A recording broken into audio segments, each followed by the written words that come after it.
Hi, Jackie, Hi, Sandy. and good morning, everyone. It's Think and Grow New Think and Grow Rich Daily Hangout. Hi, Geraldine. Hi, Geraldine. How are you all doing? Good. I sound American. How you all doing?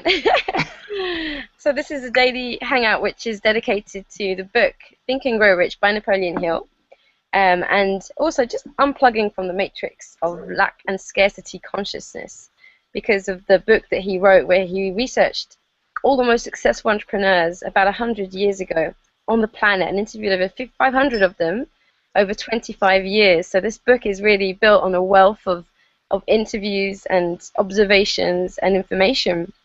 So I have to apologize because yesterday my internet connection cut abruptly halfway through the Hangout, and I couldn't get it back on for ages. So we kind of sort of had because I started the Hangout. If my connection drops, the broadcast ends. So I'm sorry about that, Glenn, because I know you were reading, weren't you? Yeah, yeah. I noticed on what you had posted that we just made it to the end, and I think it ended right about there, you know. Oh, the end of the reading, you mean? Or oh, okay. Well, I was just looking to see where we are because we're actually reading from lecture notes, which are available in the Facebook group. If you're new to the group, there's quite a lot of people who've joined in the past few days. So and by the way, you're very welcome to come on to the Hangout. It doesn't have to always be the same people. So if you're sort of watching and you don't know if you should come on or not, I urge you to come on. Just click on the link to join in, and it will take you right into the Hangout. So that the more the merrier. We can have up to 10 people. So first come, first served, basically, I reckon. So we're on page 19 Well, we of the finished the lecture. notes, didn't we? Oh, are Oh, we you gonna? finished them. Yeah, Yeah. we did. Yeah, we went to the end on that. Yeah. But was it? I don't think it was still recording Oh, okay. because when I looked at the end of the video, you were still reading, Glenn. It just kind of it stopped Oh, way before that. So I reckon if we can pick up from page 19, it's about where it's the last thing I remember hearing before it cut. So that'll be what's on the video. Otherwise, we're going to be skipping a whole chunk. But did you say you watched the video, Glenn? well, yeah, I looked at it afterwards to see if it had completed, and it didn't. It had not completed.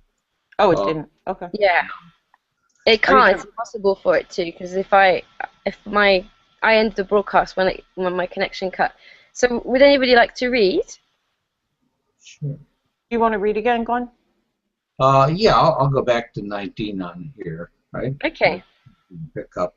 Just tell me where you want me to start on there, Sandy, on 19. Yeah. Let's say if you can go from oh yeah, write out your platform of life Okay. on about the fourth paragraph down. Okay. 'Cause I remember hearing you talking about uncommon expenses, and I think that's when it just stopped. Oh, okay. Cool, thank you. Okay. Write out your Right. platform of life and include that down. That was it. Oh, yeah. Okay, so let me do the share here. Okay.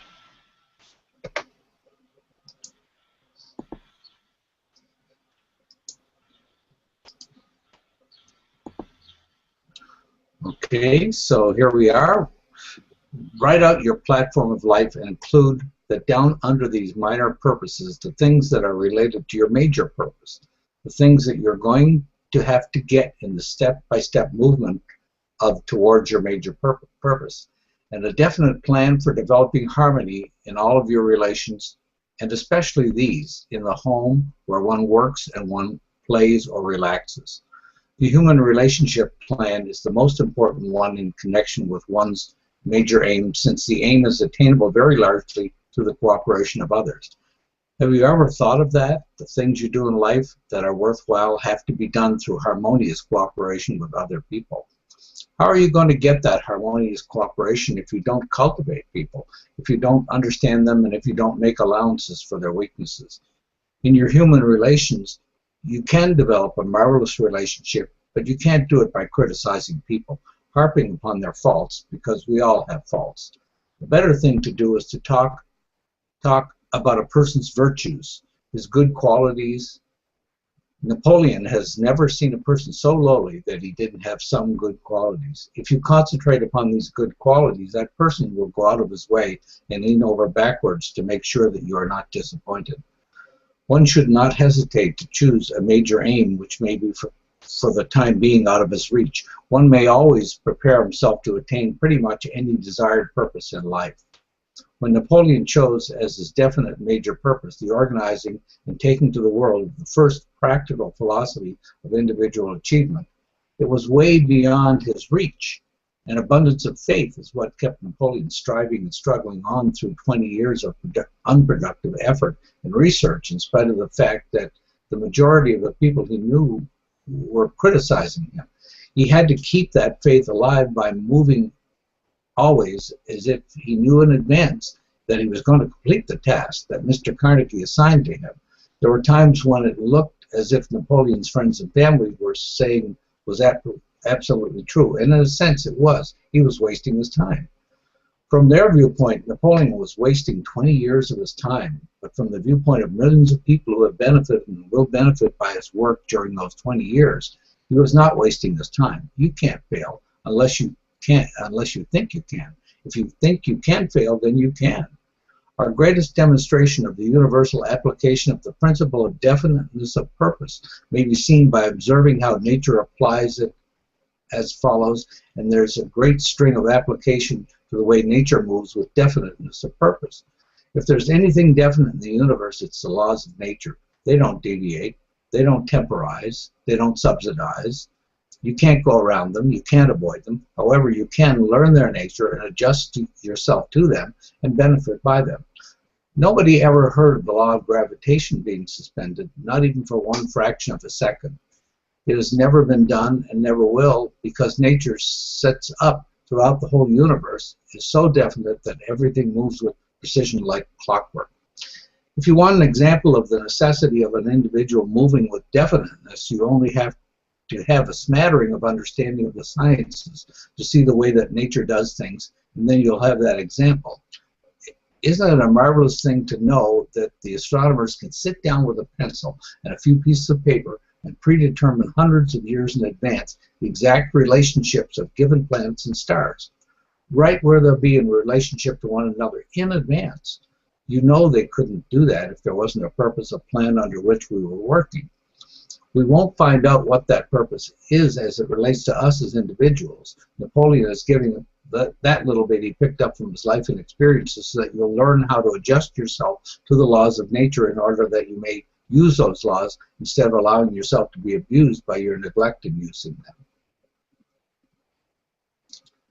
One of the most horrible things to contemplate is the possible cessation of natural laws. Imagine all of the chaos, all of the stars running together. Why would they make the H-bomb look like a fire? Why they'd make the H-bomb look like a firecracker if nature allowed her laws to be suspended? But she doesn't do that. She has very definite laws to go by. You'll find that if you check these 17 principles, they check perfectly with all the laws of nature. You get over to that principle of going the extra mile, you'll find that nature is profound in her application of going the extra mile.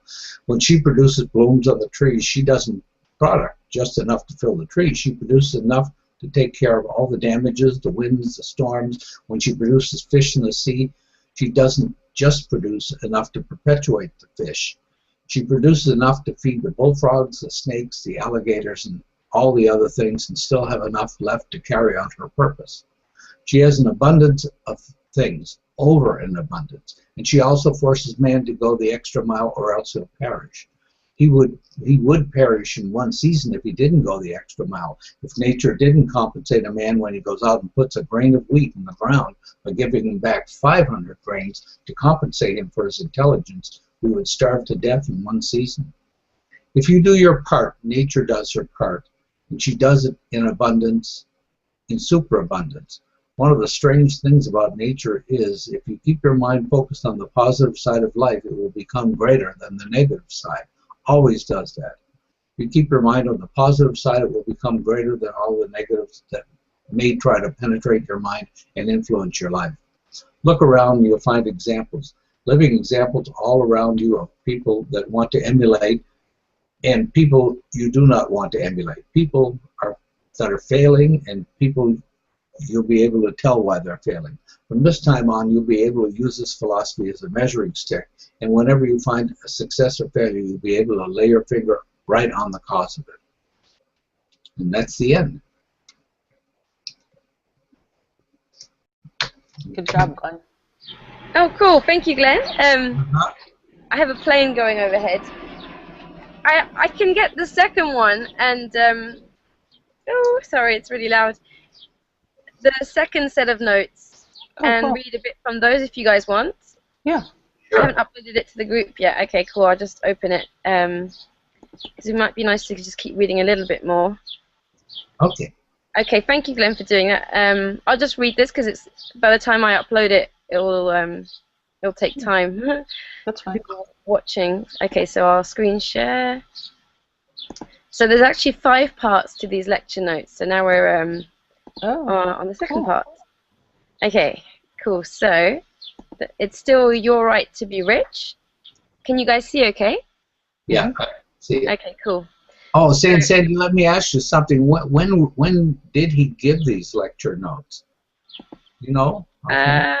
I don't actually know that, to be honest. I thought I saw a reference in the last one where it appeared to be like maybe in the 50s or something, you know? Yeah, that's the feeling I had. I haven't got it for sure, but I think it was after the book came out. Well, definitely it was after the book came out. So it was like you can actually watch the lecture at the start of the PDF. It has a link to the YouTube video. Yeah. So you guys can actually see him reading it.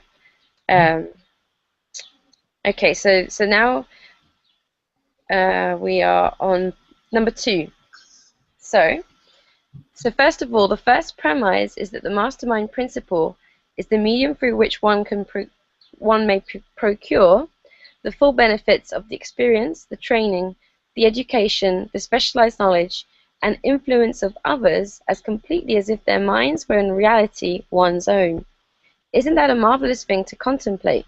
That whatever it is that you lack in education or in knowledge or influence, you can always obtain it through somebody who has it. The exchange of knowledge is one of the greatest exchanges in the world. It's a very nice thing to engage in business, where the exchange of money makes you a profit, but Napoleon would a whole lot rather exchange ideas with somebody.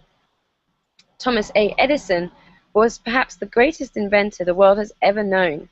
He was dealing all the time with many of the sciences, and yet he knew nothing at all about any of the sciences. You would say it would be impossible for a man to succeed in any undertaking unless he were educated in that field. Napoleon was astounded when he first talked to Andrew Carnegie to hear him say that he personally didn't know anything about the making or the marketing of steel. Napoleon was so astounded by that statement that he said, "Well, Mr. Carnegie, what is your part in this job here? What part do you play?" He said, "I'll tell you what part I play. My job is to keep the members of my Mastermind Alliance working in a state of perfect harmony." Napoleon said, "Is that all you have to do?" Carnegie said, "Have you ever tried to get 2 people to agree on anything for 3 minutes in succession in your life?" Napoleon said, "I don't know that I have." And Carnegie said, "You try it someday and see what kind of job it is." To get people to work together in the spirit of harmony is one of the greatest of human achievements. Then Mr. Carnegie went on to break down his mastermind group, to describe each one individually, to tell what part he played. One was his chief chemist, one was his plant works manager, one his legal advisor, one was a chief of his financial staff, and so on. Down the line, there were over 20 of these men working together, whose combined education, experience, and knowledge constituted all there was known about the making and the marketing of steel at that time. Mr. Carnegie said it was unnecessary for him to know about it, since he had men all around him who did understand the making and the marketing of steel, and it was his job to keep them working together in perfect harmony. The second premise, an active alliance of 2 or more minds, in a spirit of perfect harmony for the attainment of common objectives, stimulates each individual mind to a higher degree of courage than that which is ordinarily experienced, and prepares the way for the state of mind known as faith. When driving an automobile, every so often the battery runs down and you have to do something about it. You come out some morning, you step on the starter and nothing happens.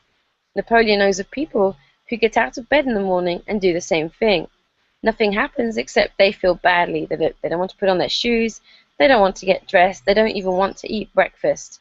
They need the batteries charged and they have to have a source for doing it.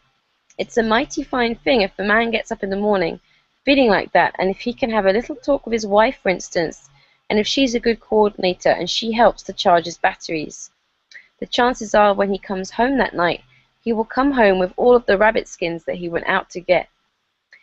The third premise, a mastermind alliance properly conducted, stimulates each mind in the alliance to move with enthusiasm, personal initiative, imagination, and courage to a degree far above that which the individual experiences when moving without such an alliance.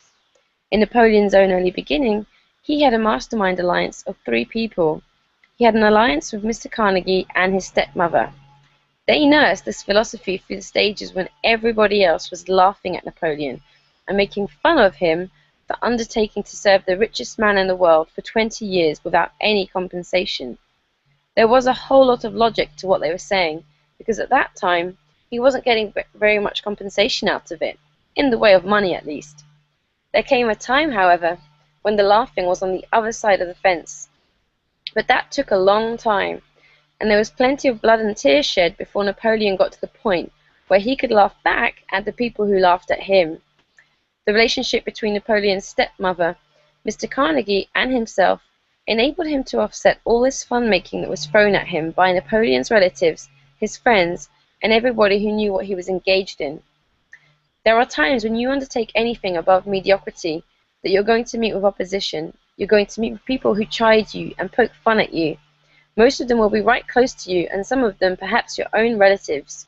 You need some source to which you can turn when you're going to aim above mediocrity to get your batteries charged and to keep them charged so that you won't quit when the going is hard, so that you won't pay attention when somebody criticizes you. Criticism falls off Napoleon's back just like water off a duck's back, or more than that, like a bullet off a rhinoceros hide. Napoleon is absolutely immune to all forms of criticism. Whether it's friendly or unfriendly, it makes no difference to Napoleon whatsoever. He's immune to it. He became immune because of his relationship with certain people, with whom he built up an immunity under his mastermind alliance. If it had not been for the relationship with his stepmother and Mr. Carnegie, he would not have been able to give this seminar, and the philosophy would not be spread all over the world, helping millions of people. Napoleon had 1,000,000 opportunities to quit, at least 1,000,000 opportunities, and every one of them was very alluring. Almost sometimes it seemed as if Napoleon was stupid if he didn't quit. He can always go back to Mr. Carnegie, and he could always go back to his stepmother, sit down, and have a little chat. She would say, "Stand by your guns. You'll come out on top. I know you will."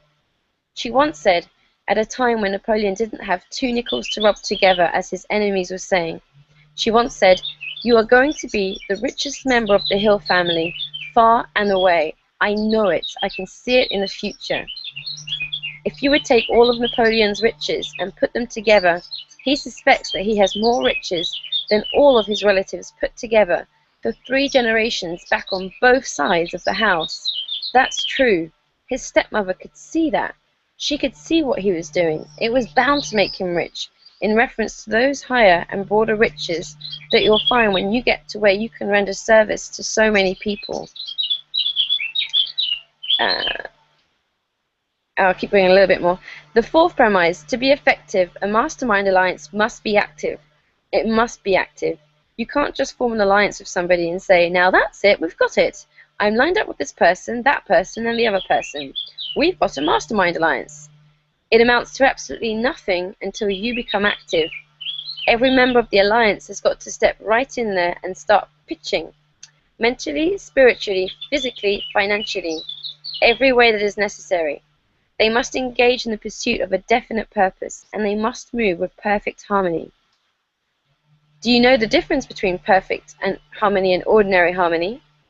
Napoleon has had harmonious relationships with about as many people, many more people than any person living today, beyond any question of a doubt. Perfect harmony in a relationship is about the rarest thing in the world. Napoleon can count on the fingers of his 2 hands all of the people that he knows now whom he has a relationship with perfect harmony. Napoleon had a speaking acquaintance, a very nice, polite speaking acquaintance with a lot of people, but that's not perfect harmony. He has a working alliance with a lot of people, but that's not perfect harmony. Perfect harmony consists only when your relationship to the other person is such that if they wanted everything you had, you would willingly turn it over to them. It takes a lot of unselfishness to put yourself into that frame of mind. Oh yeah, okay, I'll read till the end of that 5th premise and then stop. Mr. Carnegie stressed time and time again the importance of this relationship of perfect harmony because he said, if you don't have perfect harmony in a mastermind alliance, it is not a mastermind after all. It's just cooperation. Without this factor of harmony, the alliance may be nothing more than ordinary cooperation or friendly cooperation of effort. The mastermind gives one full access to the spiritual powers of the other members of the alliance. The feeling that you have when you begin to establish permanency in your mastermind relationship is going to be one of the most outstanding and pleasant experiences of your entire life. When you're engaged in a mastermind activity, you'll have so much faith that you know you can do anything you start out to do. You have no doubts, you have no fears, you have no limitations. That's a marvelous frame of mind to be in. Okay, I'll stop there. Cool. And come back. Oh, we lost Geraldine. So, what did you think of that, guys? I'm glad we have this part. Did I post a link about a mastermind thing, like how to form your mastermind on the Think and Grow Rich page? I just read a good article about how to find your own mastermind group. No, I haven't seen that, Jack. I'll try and post that today. Sorry, I didn't catch the first part of what you said because a plane went overhead. I had read an article the other day about how to find your own mastermind group, like a good way to start if you were looking for a mastermind group, and I wasn't sure if I posted it. I'll try and post that link today. It was a good article on how to Okay, cool. Create your own mastermind or look for other people that have the same. It was really good. Yeah.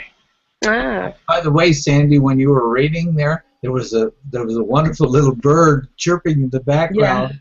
Yeah. It was a little soundtrack, It was so funny because she was chirping at the moment when there's a part of that what we just read that gave me goosebumps. Where he's still, and that's when she was chirping the part about the stepmother and Mr. Carnegie and how they were the ones, especially what she said to him, stick to your guns. You'll succeed, I know it. Yeah.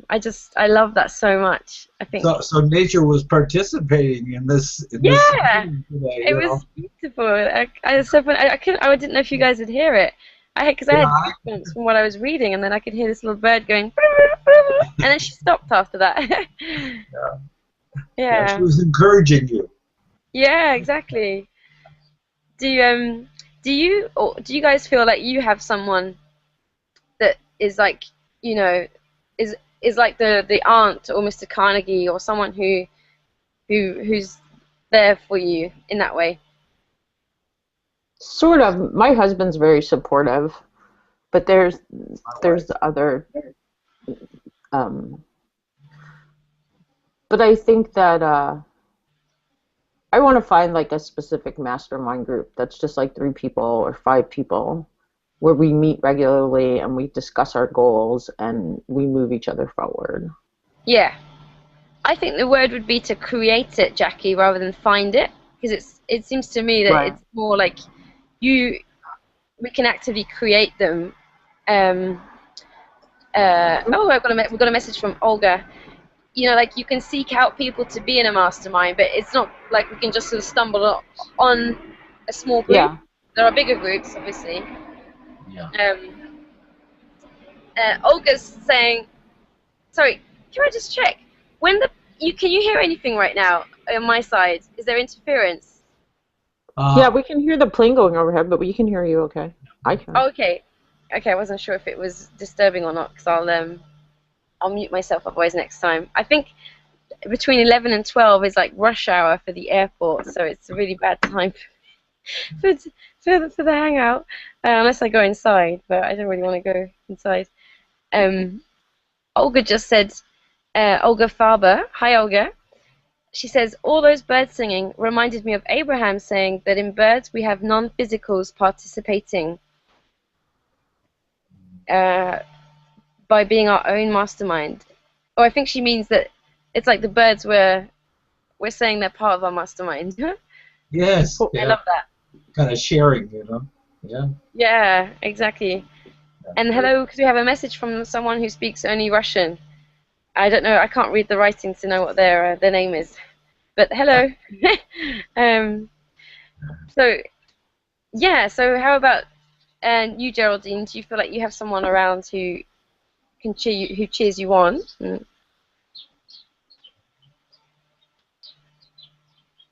I can't hear Geraldine. Can you guys hear No, Geraldine? I can't. No. Oh, we haven't got any sound for you, Geraldine. Yeah, check your mute button too, right? But she's not muted, which is strange. Oh yeah. It could just be a tech hitch because she got cut off earlier. Oh no, we can't hear your lovely Irish voice. No. But we can Oh. hear. um. So, oh, okay. We need like those pieces of paper with a message on them. So basically, just to recap what we read about having a mastermind. He sort of spoke about it in two ways. Like, I think the kind of mastermind that Edison and Carnegie had is slightly different to the mastermind that then Napoleon shared about his stepmother and Mr. Carnegie. Because one is more like a business, you know, where you have different people with different skills, all sharing what they know. And then Sure. the other two, I don't think his stepmother particularly knew much about what he was researching, but she was like an emotional Interchange, supporter. Yeah, a really important one. yeah, So, and like supporting energy, right? Supporting energy, right, is what I would say yeah, from her, right? You know, yeah, yeah, exactly. which is very important too, I think, you know, and Yeah, that's kind of the harmony that you kind of look for too, I think, you know. yeah, I loved the analogy he used of a battery, you know, a car battery, and how if you let it run down, it just, you know, you wake up not feeling inspired or you don't want to do anything, and then you can actually know exactly what to do to fix that. I thought that was a great analogy. That is Yeah. good. And And also it some, also, go on. well, I was just thinking that your battery runs down when you leave your lights on, like you burn out in a way. Yeah, You need to Yeah. recharge. yeah, exactly. Everyone has their own ways of doing that. So, and then what did we read at the end of the first part that you were reading, Glenn? Oh, harmonious cooperation, wasn't it? Hmm. And Yes, yeah, and nature, and the power of nature, right? The power of nature, yeah, I love and that actually. How he yeah, was saying it, he doesn't it's just so, give people enough fish to like perpetuate the fish. She yeah, makes them feed the frogs, the snakes, the alligators. yeah, Yeah. yeah, the power of nature, and then even that little bird decided to chime in today, right? Yeah, exactly. How funny. You It's know, quite apt, isn't it? yeah, So, it is.